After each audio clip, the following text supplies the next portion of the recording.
If you own an ETF, for example, there's a lot of counterparty risk where there's companies holding it for you again. Those companies can fail, right? My mom, for example, would trust her bank over me maybe holding the Bitcoin for her just because she's not aware. The Czech National Bank was talking about, looking into Bitcoin. And now we're having banks in the United States like JP Morgan, Jamie Dimon, really starting to almost like bend the knee to Bitcoin. If you're a hacker, are you trying to get to this one little individual fish in the pond? You don't want any bad people to know, how much you have, where you have it, how you have it stored. And if any of those three pillars is missing or crumbling, then the whole thing's... What's up, guys? Before we get started, I've realized that over 50,000 of you guys keep coming back for every single episode. And while I'm eternally grateful for you guys to keep coming back, I've realized that 79% of you guys are not subscribed. So I have one small ask before we get started. If you guys could hit that subscribe button and hit that like button to help send this interview and many more to the stratosphere, it would be greatly appreciated. All right, enough from me. Let's get into the show. All right. Bing bong. I am back with another edition of the State of Bitcoin podcast where I've got the man, the myth, the legend, Matej, CEO of Trezor. But there is a lot of controversy going on right now about the Bitcoin ETFs. Obviously, you're a big proponent of self-custody and everything that you do here at Trezor. So I'm curious what you think of the potential of Coinbase kind of having the centralization of a lot of these ETFs and the potential of them selling paper Bitcoin. So let me start by going back to the basics. So Bitcoin started as, peer-to-peer, and it's still obviously a peer-to-peer asset. And all its properties are made to be, peer-to-peer, basically, user-to-user, person-to-person, etc. It's all cool that, of course, companies, corporations are joining Bitcoin. That's, I think, good for... there are some cons and pros, but of course there are some benefits of having sound money on behind corporations as well. But of course, as you hinted, we are a self-custody company, so of course we would advocate for users to store their own private keys in a self-custody way, because we simply believe that's the better way to hold Bitcoin. Let me give maybe a couple of reasons why that is. Well, there's this famous saying, not your keys, not your coins, right? And we see it in many different scenarios where, for example, exchange get hacked, and you lose your Bitcoin, which you thought you own, but there's a third party that actually stores it for you.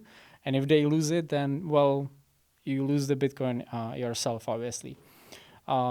Secondly, the centralization of almost like the traditional finance built on Bitcoin is of course problem as well, because the centralized exchanges, etc., are big honeypots for hackers and all the systemic risks. And ETFs, of course, those can be really hacked in certain way, but also there are exchanges behind those products, such as Coinbase. So I would argue mainly for the fact that self-custody tools such as Trezor are now very easy to use. I think there's this big myth that somehow hardware wallets are difficult and cumbersome, and that's no longer the case.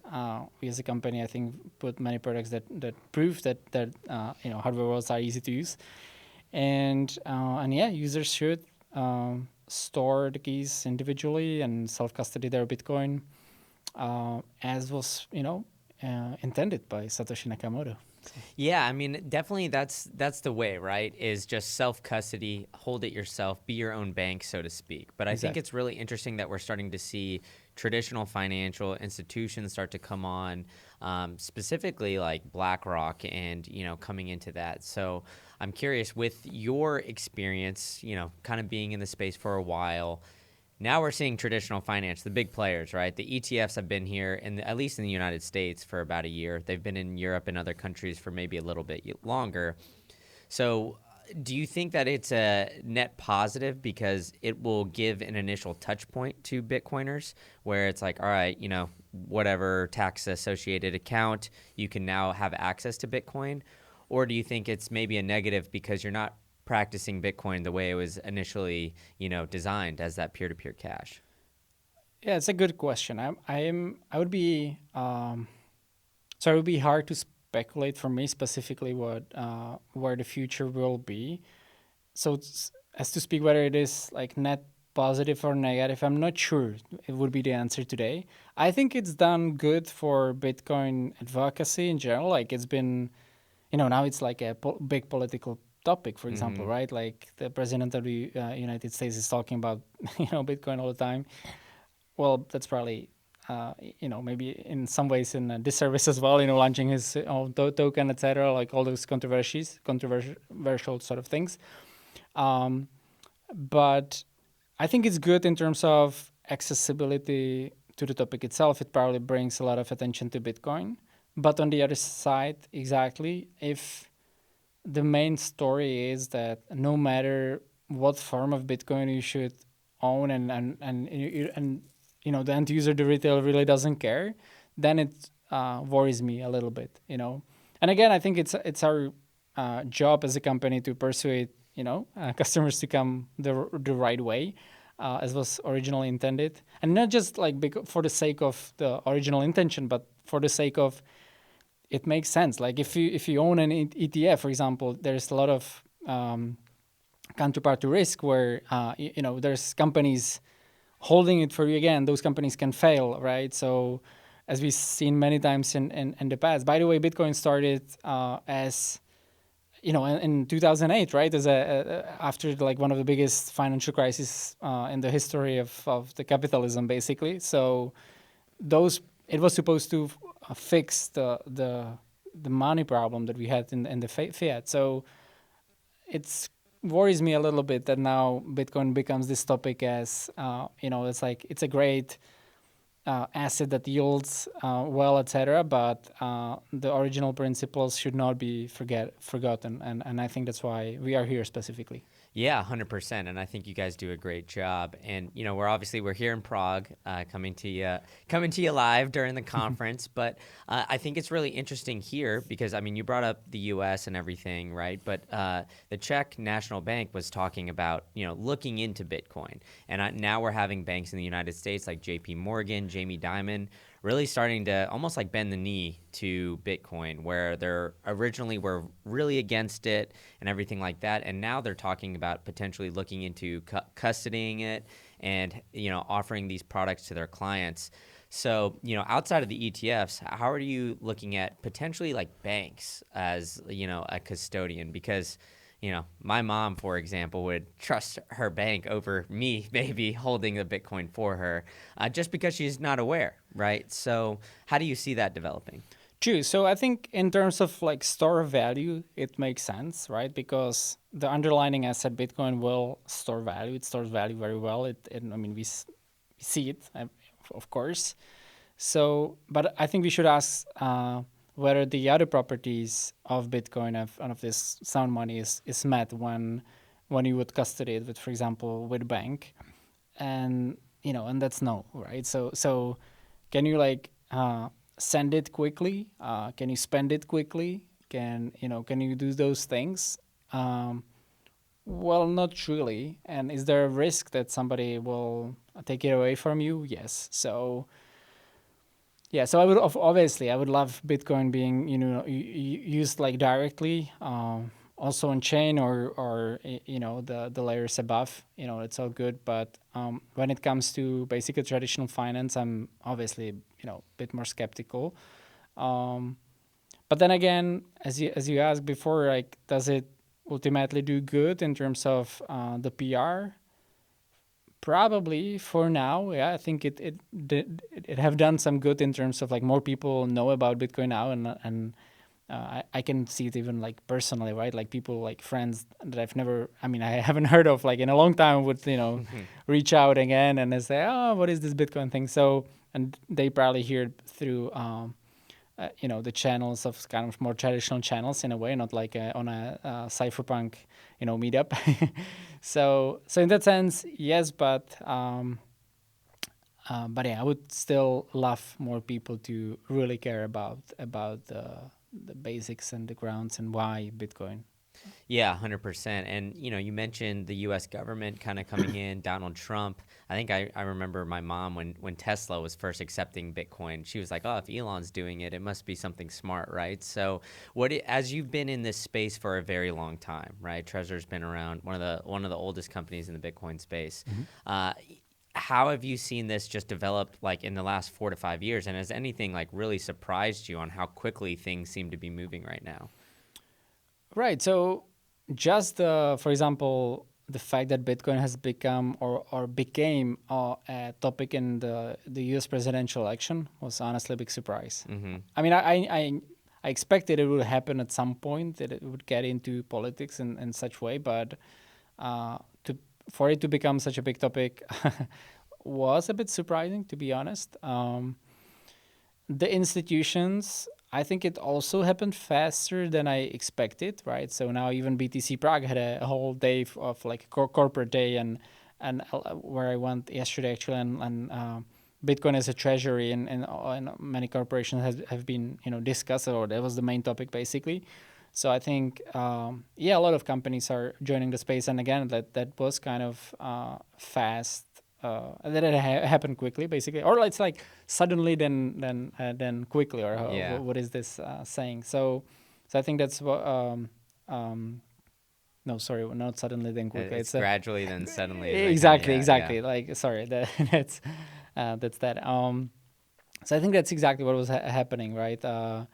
JP Morgan, again, like a great example. I think that the CEO was a big, how to say, nice naysayer for a long time. He hated Bitcoin. I think he didn't really understand it, quite Mm-hmm. frankly. And now we see like yeah, including Czech National Bank. I think it's a similar case where now they consider it as a being considered as a reserve of the country, and more countries are doing so. I think there's more discussion now for nations to have Bitcoin in their as their kind of reserve currency or reserve assets, and that's interesting. So, did I answer the question? Sorry, Yeah, I went no, maybe all. no, you did for sure. Because I definitely think, where this whole thing is going, right? We're seeing like institutions really start to go in. Like you said, at BTC Prague, I was just right before we came here, Saylor and Adam Back were just talking about it because there's so much access to capital for businesses opposed to, just individuals. Like I could get a loan and go buy Bitcoin, but,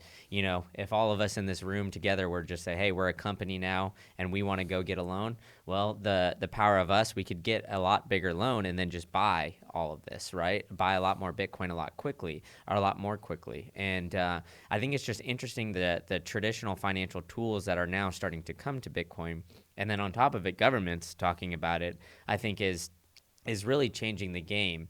But I'm curious with the sound money principles of Bitcoin. Do you think that it's almost like they're almost admitting at this point that it's like, hey, fiat currency isn't working, so Mhm. this is why we need to go find Bitcoin? Or are do you think, are you a little bit more skeptical, thinking almost it's like a PR stunt, so to speak, where it's like, hey, we needed to do this to kind of win some votes? I believe there is definitely. I mean, if as a company you make some money and then you want to protect it privately, or I mean, Mm. you want to reinvest it maybe into making more products or better products, right? So, and if the current fiat is basically stealing some value of what you kind of uh, made, then Bitcoin makes perfect sense, right? So in that sense, I think a lot of the corporations and strategy might be, of course, like the biggest example, Mm-hmm. might be one of the cases, or is one of the cases where they basically it's solving the store value for them. I assume. That being said, also I'm the kind of the school of thought where I think it's still better to have like a profitable company and Mm-hmm. not just like be heavily leveraged against and just like borrowing to buy Bitcoin. It's still to a certain degree a speculation in a way, and I. What if I told you you never had to sell your Bitcoin? Instead, you can borrow against it with Salt Lending. Why give up your hard earned Bitcoin when you can unlock its value without letting it go? With Salt, you get secure Bitcoin collateralized loans with no credit checks, no prepayment fees, and best of all, no rehypothecation. Salt has had zero customer collateral losses since it launched. Salt was the first platform to offer Bitcoin collateralized loans starting way back in 2016. Today, they offer tailored options for both individuals and businesses. And now introducing Salt Shield, the no liquidation solution. No forced liquidations during the lifetime of your loan when you're enrolled with Salt Shield. This just launched at the Bitcoin conference in Las Vegas, and it is next level peace of mind. For Green Candle listeners only, head to saltlending.com/green-candle for this exclusive offer for your Bitcoin collateralized loan. You can get cash for your Bitcoin today. Salt Lending, secure, trusted, proven. I hope it's not like it would be not that it wouldn't be like some big bubble or something like this. But yeah, I think it makes sense for nations and corporations to to do it and advocate for it because it solves exactly the store of value problem. Yeah, and I think it's interesting you're kind of talking about it, as the store of value right now. And, you brought up the corporations aspect. I feel like there's kind of two different types of corporations that we're seeing pop up, like the Semler Scientifics, where they have, a healthcare aspect, so they have a business, and then they have the Bitcoin on the balance sheet. And then there's other corporations that, you're seeing 21, Nakamoto, like those companies come up that they're just saying, hey, we're just strictly a Bitcoin holding company. This is all we want to do. Now, do these two separate strategies almost, I guess, worry you in a sense where it's like, all right, well, a business, it could help save maybe a zombie business, give them a little bit more runway. But I think that there's like a big risk when it comes to these holding companies where essentially you're just getting a bunch of leverage to buy Bitcoin. Is that something that you're, almost like worried about in this space as we see it developing? Yeah, I'm not. Just a disclaimer: I'm not an expert on like finances or anything, right? So just to say that out loud, but I'm a product person, and I still, believe that as a company you should have a product that you sell. It's quite easy actually. It's quite kind of common sense. If you want to make it as a company, well, you gotta sell something. To make money off, and as I said, like reinvest it or store it if you want for longer, etc. All those things make sense, but so I would be just a little worried in terms of like these like heavily leveraged companies that are really not creating a value that they could sell in a way, right? So of course I get the point. I mean, the value is in Bitcoin, right? Like they don't need product. But I'm just really curious how this pan out in the future, to be honest. Because again, like I'm kind of old school in a way. It's like I would like to see some tangible value that would get out of their kind of production, right? Yeah, 100%. And I think at the core of it, it's just Bitcoin, right? Right. So Yeah. how Bitcoin was developed, was to be peer-to-peer cash. And I feel like this has kind of highlighted that right now, maybe globally, we're in that store of value phase. How do you see Bitcoin developing and potentially getting to that peer-to-peer cash area? I would of course love to see it as as you said, like as electronic cash in a way. So I think the scalability solutions are being developed. So I would really love us to see more of those sort of second layers. And for them to be really applicable in a way that you could like use it easily. I mean, Lightning has been, doing fairly well, but it has certain issues as well of like in scalability of like rolling it out to many users. So yeah, that I think would be awesome. But also, I guess now Bitcoin is becoming more of a digital gold in a way that like people really have it, even retail, not just the companies, to use it as a store of value. So I think that's where we are now, and I would love to see it as a cash as well. But who knows where the future will go? Well, Jack Dorsey came out. Yeah, I mean, Okay. I don't either, right? Jack Dorsey kind of said that he thinks that if we don't get to that peer-to-peer cash, that Bitcoin has failed. But I had Mark Moss in here the other day, and he kind of said, these things work in like 40 to 50-year cycles, where Mm-hmm. it's like the first 10 years is kind of like, all right, everybody's like, retail investors. Second 10 years is the institutions, which is what we're seeing now. Third 10 years is more of, the government starting to come in. So that means like around 2030-ish time. And then, after that, then we get actual peer-to-peer cash. And then after that is unit account. So it seems to be lining up that way, but I don't know if we're going to get there that quickly. I think that it's kind of trending in that direction. But do you think that we're going to see, as that develops, like get closer to peer-to-peer cash? Because we have these circular economies popping up. Whether it's we're buying stuff at BTC Prague or we're buying stuff in, Uvita, Costa Rica, Mm-hmm. Bitcoin, Bitcoin Jungle or something like that. Do you see more of these like circular economies kind of helping build the ground up and that peer-to-peer cash start to develop? Yeah, so I'm like a huge sort of free market maximalist in a way that like whether if it has, it's like when the product sort of or the service or whatever have its own valuable properties, then inevitably it would be used by many and by Mm-hmm. more, right?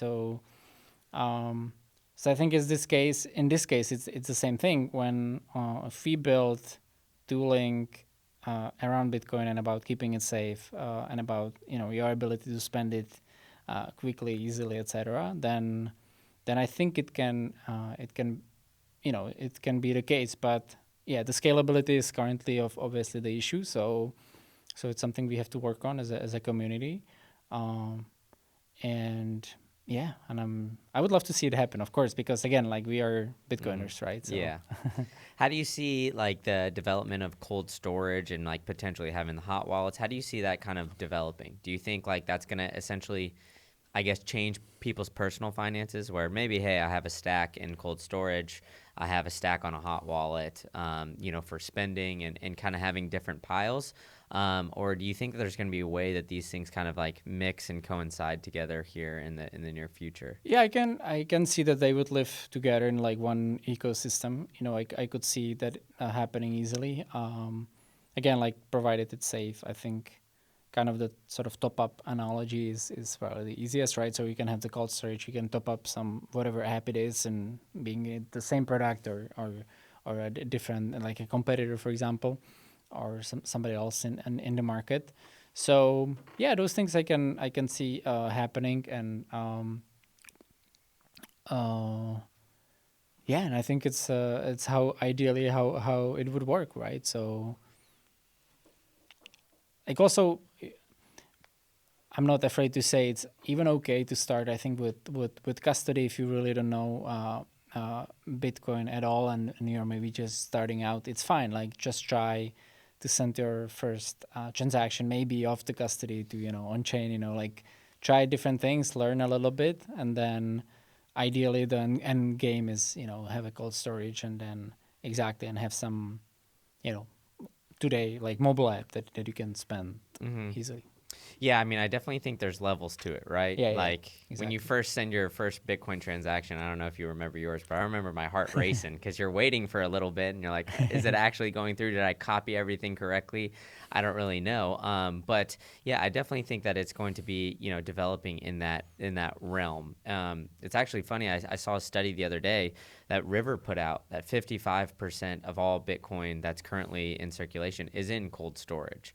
So although the narrative, these ETFs are growing, Coinbase and all these, it seems like the majority of Bitcoin is coming off of exchanges. I think it's only around 2 million is available on exchanges right Hmm. now. And with the amount of buying that's going on, it seems like more and more is going to get pulled off. So do you see that as an encouraging trend, obviously for what you guys do here, but just in general in the Bitcoin space, that more people are starting to, maybe they're coming in and then they're learning pretty quickly, hey, there's a lot of these easy tools. I can take it in cold storage and, be my own bank. Yeah, yeah, totally. So, I mean, I always say this, like whenever there are some bigger hacks, happening in the market, like on these big centralized exchanges, we see it instantly in our sales, right? Yeah. So the word gets out, and the main message is sort of get off exchanges and get into cold storage of a hardware wallet. So we can see it in retail. I assume similar things are happening in the B2B world, where the custodians would still, I assume, hold it in some proper cold storage. So yeah, I think it makes sense in this way, and it's the way it should be. Yeah, and I definitely think that, this is the way that Satoshi kind of intended it to go. But how have you seen the development of cold storage, right? Like, because it's, it seems like at first it was kind of, just foreign to a lot of people. And it seems like we're trying to make it, like you said, a little bit easier on the end user. So how have you guys here at Trezor, and maybe some of the other, hardware wallets that you've seen developed, how have you seen that kind of, I guess, change over time to make it easier on the end user?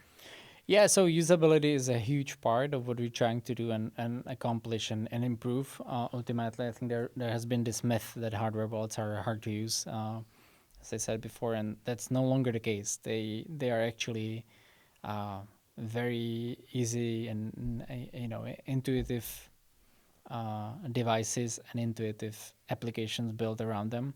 And that applies to us and also our competitors. To be honest, I think it's great to have, as I said, like I'm free market maximalist in a way. It's like it's great to have, good competition. I think we are pushing ourselves because in the way we are kind of, how to say, like a brothers and sisters in a way that we want to get as many people into self-custody of hardware wallets as possible. So I think pushing ourselves in that direction is good and healthy, because ultimately the end user wins, right? Because they will get a better deal.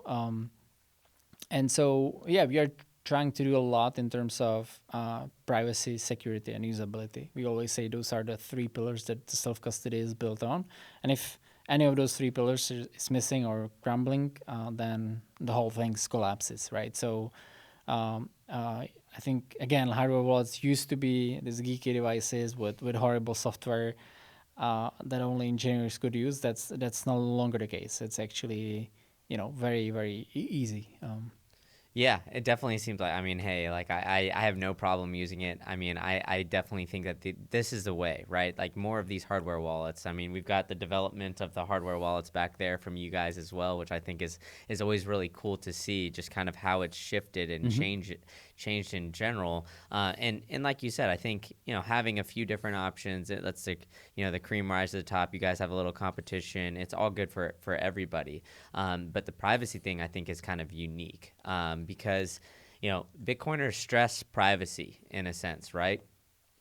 Even though it's like an open source ledger. And we just had, a privacy attack at Coinbase where, millions of users had their, phone numbers, emails, all those things stolen. I mean, I did. I had a Coinbase account way back when. I closed it years ago, and I'm getting calls while we're here at this conference still. Oh, This bull run, I'm looking for ways to stack Bitcoin in my sleep, and mining has always caught my eye. I've partnered with the guys over at Simple Mining to help you do just that. I don't recommend anything that I don't use personally, so I've got a machine up and running with them right this second. And they've even opened the facility up so anyone can go and visit. They manage over 15,000 machines for 500 clients, handling all of the maintenance and repairs so you don't have to. And for the Green Candle listeners, they're giving an exclusive offer.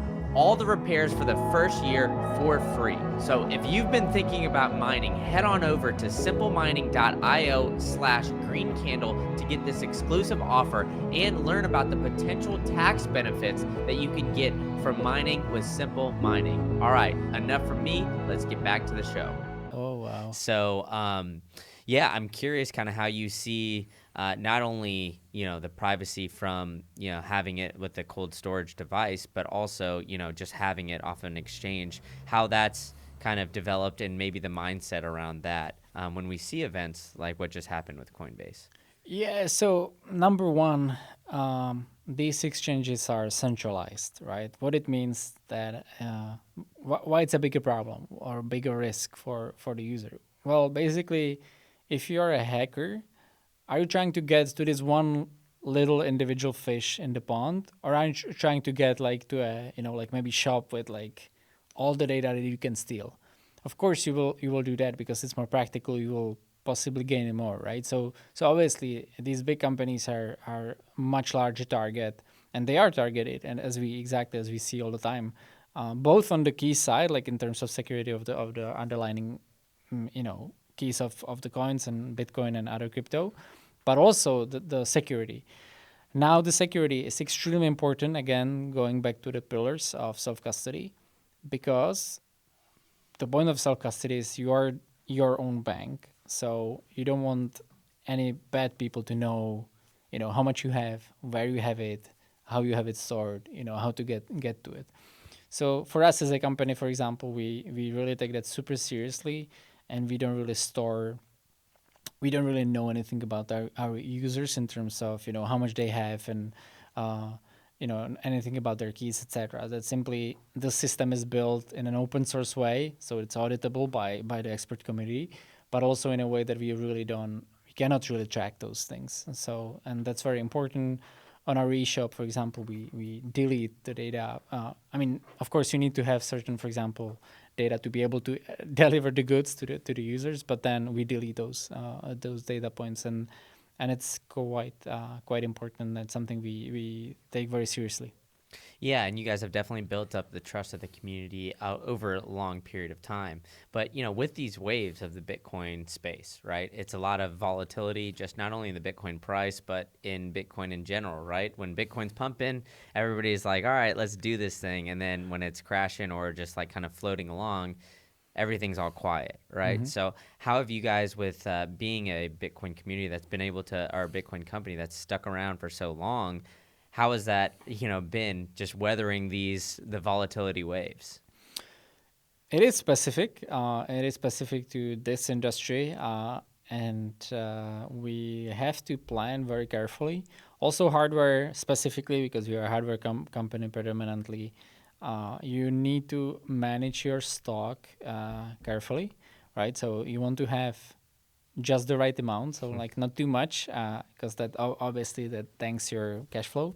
Um, but also we need to build it in time for to be able to serve the peak demands, right? So, and that's hard, and and it requires a sort of sophisticated degree of planning, and that's what we are trying to do. And we've learned a lot. I think we've learned our lessons over the years, because there were times we didn't have stock in the past, and that sucks, right? Because Mm-hmm. then basically means the demand will go to the competitors, right? Which Mm. is not great. So um, yeah, so that's very important. Also, in general, we are a bit more conservative in a way that we don't have any external capital, so we grow steadily. Basically, I joined the company some 6 years ago, and we've been growing pretty much steadily year on year ever since.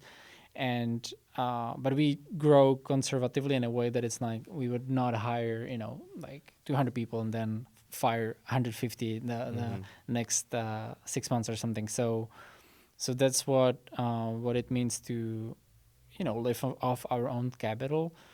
But again, what I've mentioned before, I'm a big proponent of this. Actually, not to be like a heavily leveraged company, not to live off debt, but to really live off our own earnings. As a healthy business. I think it's the right way. Yeah, 100%. Do you guys look at putting Bitcoin as on the balance sheet with that, if you're able to disclose anything with that? Yeah, I mean, we of course. I mean, you can buy also hardware wallets for our products for Bitcoin. Okay. And we actually keep that Bitcoin. We really don't sell. So. Yeah, that's awesome. Okay, so I gotta ask, as a Bitcoin or a company that's servicing Bitcoiners, right? I think I heard the other day from one guy who sells just Bitcoin merch, like shirts and everything like that. He said only about 10% of his customers use Bitcoin to actually buy the shirts. You'd think, right? A Bitcoin shirt, you'd be using Bitcoin more often. Do you have like just a rough estimate of how many people use actual Bitcoin to buy, a hardware wallet? I believe it's around a similar number, but I don't remember the last Yeah. number. So I'm sorry. I No, don't know no exactly, worries. but I think it's a couple dozens of percent. Like let's say. It's Okay. definitely less than 50%. Yeah. It's always interesting because I think that, as the community and everything develops, you'd hope that we get to more of this peer-to-peer exchange or cash that Bitcoin was really designed for. But, with the volatility, you said you gotta make sure you have enough stock and everything like that.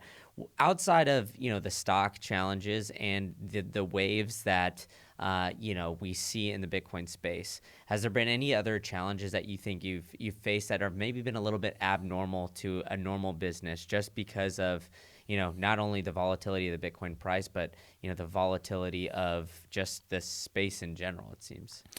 Yeah, I would say in general it's Bitcoin price because it's pretty much correlated with our sales. So whenever Bitcoin is going up, then we normally see spike in or correlation, let's say, with our sales. Specifically, this bull market, it's been a slightly different. It's kind of a weird bull market in this sense. I think it's been driven mainly by the corporations that we've discussed. And it hasn't really touched upon the big retail inflow of users yet. And that's what we are still hoping to see. My prediction would be hopefully this year we still see some bigger peaks in that regard. So I think that's a bit specific in that sense. Of course, there is some seasonality on a smaller scale, such as Christmas, Black Friday, holiday being a bit more like a cucumber season in a way.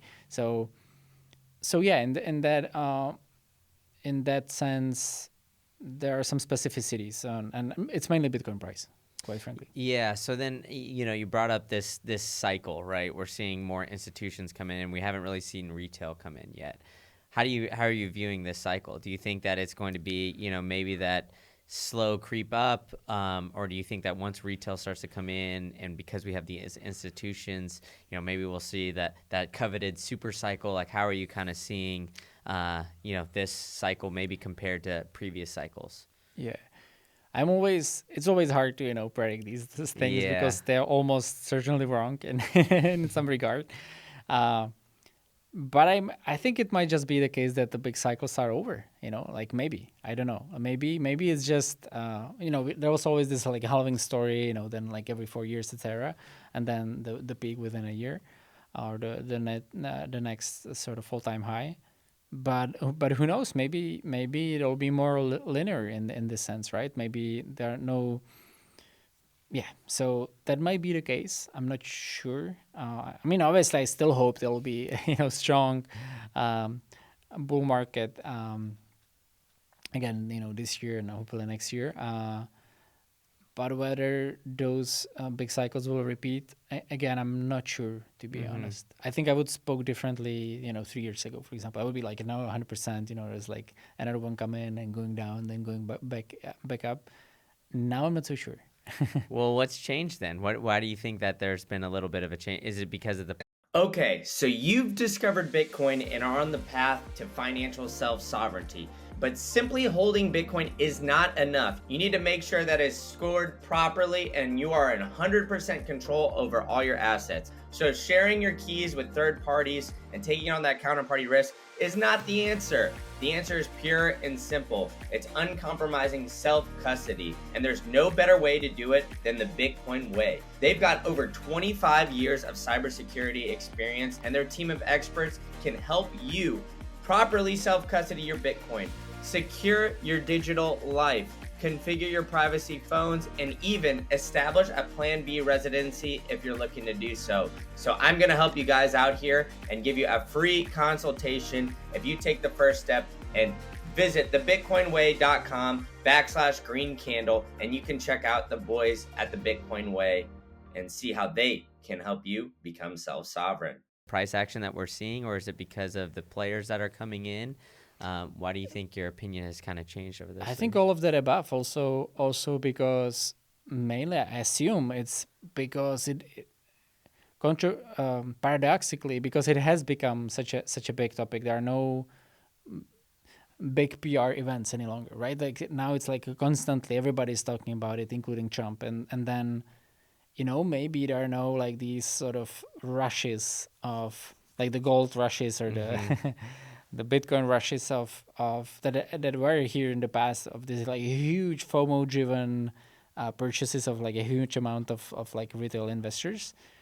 So I assume maybe that might be one of the reasons, right? So it's become a bit more normalized. So on one side, you see have like a steady growth of the price because there's so much more interest from everybody, and now mainly the corporations, or now the corporations. But then maybe there are no more of these like big FOMO events. Yeah, it definitely seems like it's becoming a more developed market, right? Exactly. We're talking about like the store of value earlier, and I always think it's interesting too. I mean, River does a lot of great research True, I agree. studies, and even though they're an exchange, they do disclose their holdings, which I think is better if you had to keep it on there. But obviously, we encourage cold storage. But one of the studies they put out here recently was that more Americans hold Bitcoin than gold. And so I think that's kind of, a development that we're starting to see as far as this market goes, where we're seeing, like you said, more people are like, all right, this is a long-term, at least store of value. Maybe they have some stack for the peer-to-peer exchange and they're going to get that way. So how do you see, I guess, the mindset shift, or have you noticed that with any of the Bitcoin community where maybe there was, people spending 10,000 Bitcoin for pizza at some point in time. Maybe we won't see 10,000 Bitcoin for pizza, but maybe we're seeing people a little bit more tentative to hold on to their sats right now. How are you seeing, I guess, maybe the mindset of the overall space right now? Yeah, so I think I can speak for what we see in our community and our user base. Again, we don't have any specifics because we don't really have that much data in general. But what we can see, at least, like the HODL use case is definitely the biggest one, right? So we have some like user profiles, some personas, etc. And 90% of the sort of the main use case, or sort of the main use case is the HODL, right? So most people would use Trezor to just keep it in Trezor and not really move it, as much. The other use case, the big one, is basically trade. So all kind of exchanges from coin to coin, right? So Bitcoin for crypto and vice versa, or crypto to crypto. But I think the store of value in that sense is, it's definitely the winning use case. Yeah, I mean, I think it's very difficult to trade this market, and I think especially with the amount of volatility that we see in it, right? I mean, everybody always says, "Hey, I want to just buy at the bottom and sell at the top, and then keep doing it." But it seems like a human intuition is always sell on the way down and then buy when it's going back up. So, Yeah. and as you see with your sales too, right? As things like start to go up, everybody's like, oh, "Okay, now I'm more interested than Bitcoin." When Bitcoin was 80K a couple weeks ago or a couple months ago, and nobody was really talking about it then. So it's interesting to see this development over time. But as an American, I don't get like too much exposure to the European side of things. It seems like Prague, just being out here, it's absolutely massive. So how would you kind of describe the overall community here, maybe just in Czech in general, because it seems like you guys have a lot of heavy hitters, a lot of big companies here right now. So, how is the community here, and why do you think there's such a big, strong community in Prague specifically? We have these discussions even internally in our internal sort of all hands meetings, etc. And I think the overall reason that we kind of agree on is might be because of the communism past, right? So we had the revolution, and let's say the regime change from the communist to more capitalist sort of driven economy in early 90s, and then you would have this like sort of boom of I think of like sort of country censorship and country, like state regulated bullshit. So, and obviously again, like free market maximalism, like a lot of these companies. I mean, that's the one of the big ethos in Bitcoin, right? Like that's, so I think that's might be a reason why a lot of entrepreneurs here basically would like to build companies and products exactly that are a bit against the the centralization and against the regime, etc. So that's my like thought, or that would be my bet. And then also very practically, why so many Bitcoin companies like recently, or not recently actually in the years. I think honestly it's been because of also Trezor, because it started some 11 years ago.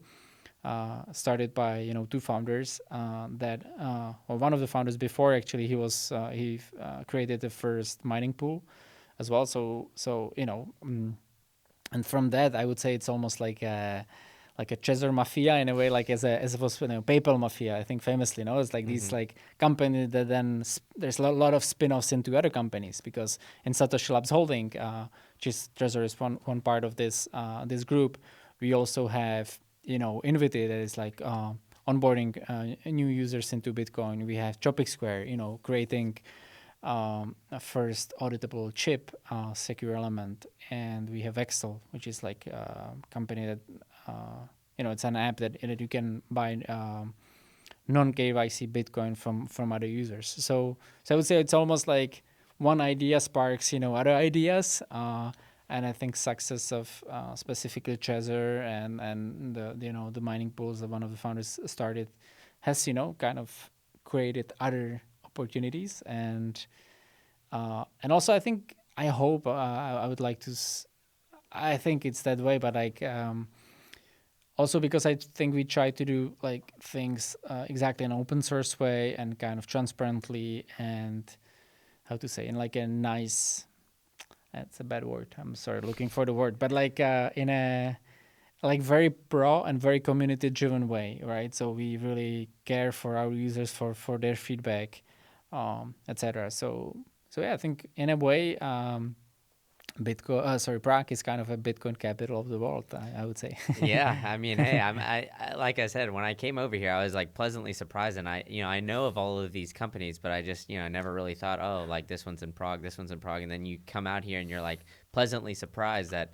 there's so many different companies out here. But you mentioned the open source aspect of it, and I'm always like kind of, curious of how Bitcoiners, I guess business owners view it, because the traditional fiat-minded businesses are like, hey, we got our secrets, we're going to keep them, we don't want to tell anybody. But the unique thing about the Bitcoin space is like, hey, here's our secrets, we're open sourcing everything. And I think that builds a lot of trust within the community. So how important do you think it is to, do that in a Bitcoin space, especially be open source, and just do that for the trust of the community? And just, is there any obstacles that you felt that, have maybe, been a little different than traditional business, where, like I said, they kind of keep their secrets close? Just by creating open source products, it's, a little bit different. So how do you view that as, as a CEO in a Bitcoin company? I believe it's absolutely crucial for the security model that we have. I think it's very, very important for our even competitors, basically any player in the industry, to be able to check on what we are doing. Especially, I mean, we are talking about products that are holding your finances, right? Like The best place to buy Bitcoin in the United States and Canada is the Bitcoin Well. You could go to the bitcoinwell.com/green candle and sign up today, and they will give you wishing well tokens. They are one of the only exchanges in the United States that will give you free sats every time you buy Bitcoin. You have a chance to win 1 million sats every time you buy. You get wishing well tokens, you flip the coin down the wishing well, and you have the chance to win 1 million sats. You heard me here, folks, 1 million sats. And on top of that, they have the absolute best over-the-counter service where you can make purchases over $50,000, and they will walk you through the whole thing. They have the best rates in the United States and in Canada. And on top of that, they have the best white glove service where they will take you through those giant purchases just so you feel comfortable. You'll get it in cold storage, and it's strictly non-custodial. They are saying, we want you to experience the true power of Bitcoin and that self-custody. So go to the well, sign up, bitcoinwell.com/green candle today. Enough for me, back to the show. so I think it's very, yeah, it's crucial. I hope we inspired other companies to do it. I think I definitely can see it from other competitors being sort of more and more open source in places where they weren't in the past. I think the community also spoken in a way that they would like to see it, and we saw it in some events in the past that were happening with some launches of products that were maybe not fully open source. And I think and the community let them know. Let's put it that way. And I think it's good, and but as a business owner or as a business as a business for us as a Trezor, of course it's interesting because exactly you say like you could think, okay, why would you give it away, right? Like, because also by the nature of the open source license, you can get inspired or almost like steal whatever others are working on and implement it into your products. But again, ultimately, I believe that's better for the end customers, and that's the way things should be. And actually, interoperability of our products is very important for again the customer. So, for example, if we failed as a company in some way, in terms of like we would say, okay, we don't want to work anymore. Let's take 10 years holiday. Then the products that we are using, or the backup, for example, that we created, the BIP 39, which stands for Bitcoin Improvement Proposal. That's the underlining sort of standard of the way you back up your keys that has been used by the whole industry, by the way, not just hardware world, but also software worlds. If we stopped existing as a company, you could still use these, you could still take that backup and put it into our direct competitor hardware wallet, and it would work. It would recover your keys, right? So it's quite important, right? So, and again, by nature of open sourceness and open source, more companies can join the space and build on top of what we are building. We did with Bitcoin, right? Like, Bitcoin is open source as well, and that's the really important aspect of it. Yeah, I think that's the beauty of it, right? I mean, it's Exactly. almost like everybody's trying to help each other out, and that custody aspect is extremely important, and feeling comfortable with that, right? Because I think that just brings another level of, I guess, security when you're doing these things, right? Because Exactly. I don't think very many people know. Like, when you have your money in the bank, it's really not yours, right? I mean, I'm not exactly a high roller, but like, say I had $100,000 in a bank account and I wanted to go get that out in cash right now, you can't necessarily do that, right? Because you go there, they're going to ask you a million questions. You realize, hey, that money isn't really yours. But then when you get to Bitcoin, you hold it in self custody. You realize, hey, you know what? I can use a Trezor, and then maybe they decide, hey, I'm gonna go sit back, drink some Czech beers for 10 years, and just hang out, and then you still have that access to that Bitcoin. Exactly.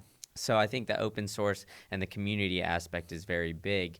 But here in Prague, we touched on it a little bit briefly about the community and kind of the Trezor mafia, as it's kind of talked about here. But it seems like the community is very strong here in Prague and everywhere else, and in Europe specifically, and it's kind of centered here.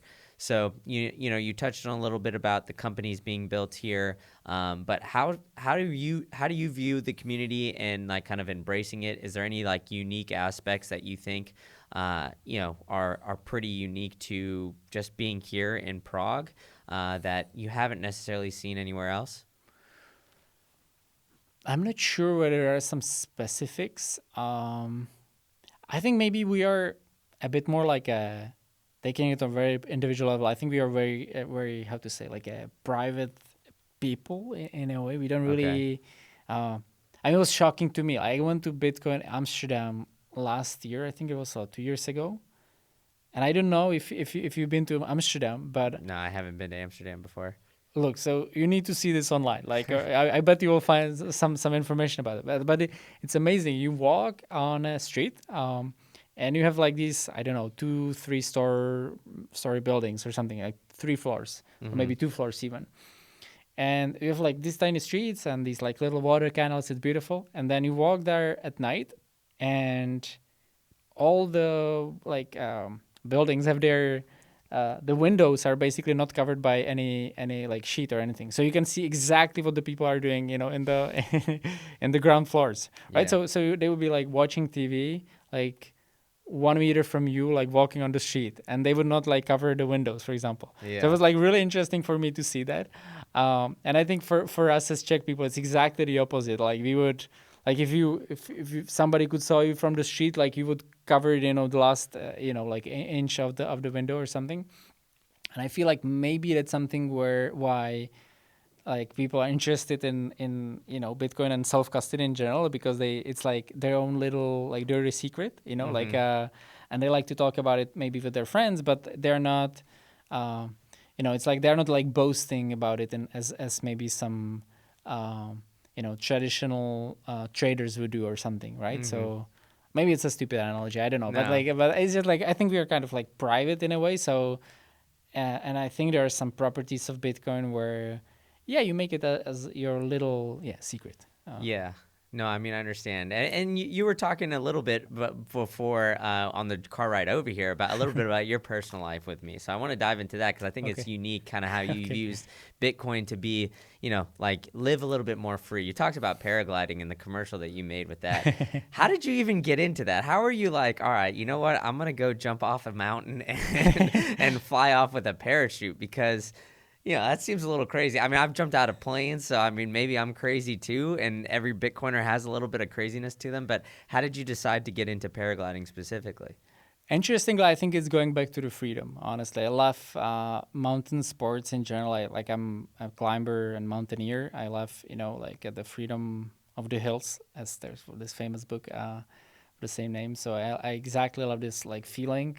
And I mean, flying. I mean, what can be better? Like if you climb the whole day, all the way up there, and then I mean, instead of walking down, you can just fly down in like maybe 20 minutes, and it's amazing. And actually, you can do also cross country flying and paragliding. So you can fly, long distances, like 100 miles, for example, Oh my on God. the whole day. Yeah, all those things are possible because you use the thermals. And imagine the views, right? Like, so it's Oh so yeah. amazing, so beautiful. So I just love that, and I think it's about freedom. Bitcoin is about freedom, so I think that's not exactly a coincidence that I mean, I love working, on Trezor and building our products, and also these kind of things. And specifically in the commercial, that was the idea of our marketing team. So it was just like they approached me. I was like, okay, I hope I don't kill myself, but let's do it. Well, what's the coolest story that you have from doing that? I mean, I know you said you love to hike, but have you done any of these cross country types of paragliding? I guess missions is what we could call it here. Yeah, I mean, one of my most beautiful flights was actually in Switzerland. It was close to 100 kilometers. What would be like 70 miles, 60 miles, Yeah. something like this. And yeah, you could get all the way up to 4,200 meters. So that would be what 12,000 feet or something like Yeah. this high. So one of the so yeah, it's absolutely amazing. Yeah. Because when you have the high cloud base, that's where the thermals go all the way up to the cloud. Then you can really fly this high the whole day, all the beautiful mountains. Yeah, so that was probably one of the most beautiful days I had. Yeah, so you've got that, and then I heard a rumbling that you're going to be playing at a show tonight here for the Trezor team. So how did you get into the music aspect too? Because it seems like there's a lot of layers to you, man. You're not just the shadowy supercoder of most Bitcoiners. So what instrument do you play, and yeah, how did you get into Yeah, the music yeah. industry? So music was my original career, actually, in a way you could say. I actually started playing as a child. When I was maybe 7, 6, I started playing guitar, and then I went to music schools. So, but then I was interested in many other things. So that's why I like tech as well, or started to like Yeah. tech. And general like managing projects, etc., and some entrepreneurship and endeavors as well. But yeah, so I play guitar and play bass guitar, and we will play at the party tonight with my band. There we go. Do you see any parallels between the music, like kind of like learning music and going through that as like almost like the entrepreneurship game and almost the Bitcoin space? Do you see any parallels from there?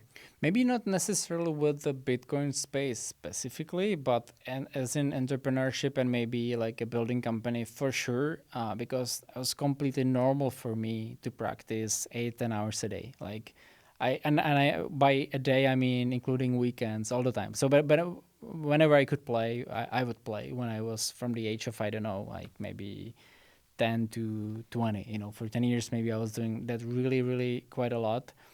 And I think that learn it teaches you some discipline, I guess. And in a Mm-hmm. way it's like, because first maybe you see some piece that you would like to learn, or you would like to play, and it's like so hard, so difficult, like technically, and then you realize, okay, if I put in the hours, it will actually yield the kind The of the results. results. So I think that's, I'm maybe not the smartest for sure. I'm not the, how to say, maybe the fastest in a way, but I think I can like suffer through some work, and like good suffering in a way. It's like I enjoy the process, but I know like you need to kind of be patient to get results. So Yeah, it's unique. You kind of said that because I've been teetering with this idea for a while that I think if you become, if you're passionate about something, almost like to the point of like obsessed, maybe that has a bad connotation, but like almost oh, like it's you're so true. Yeah, obsessed with something, exactly. you're going to spend so much time, you're going to figure it out eventually.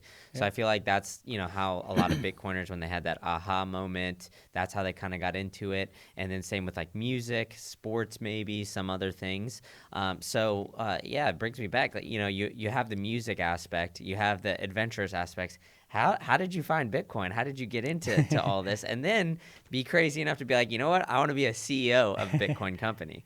I think it's. I mean, the beginnings are fairly boring in a way that I saw this ad in the, and like a job post, and I was like, wow, I want to be like a product manager, and this company doesn't have a product management role yet, so I would like to do that because there's a lot of unknowns. But I knew at the time, 6 years ago, I knew like I love building products, I love building companies in a way, like I like this kind of entrepreneurial challenge to it. And that's exactly, I think, what Trezor needed back then. We were a fairly small team, and there was a lot of things that we had to improve from product, but also marketing, like organizational things such as, developing the teams, etc.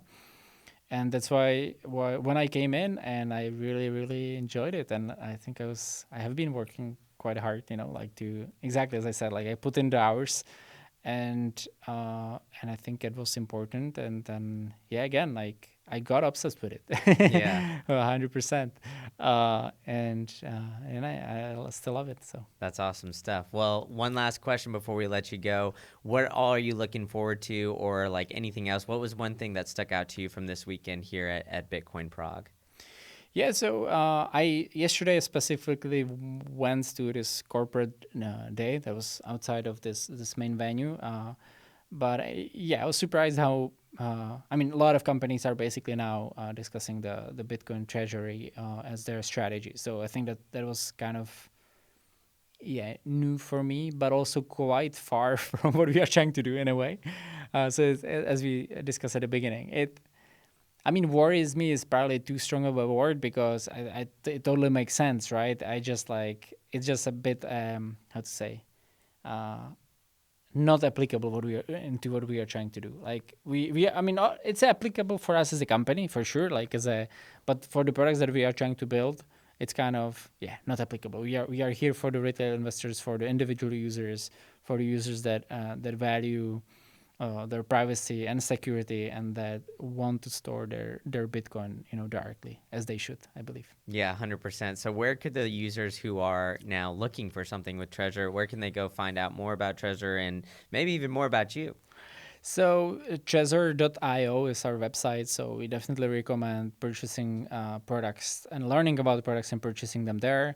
We also have a pretty good YouTube channel now, and our socials.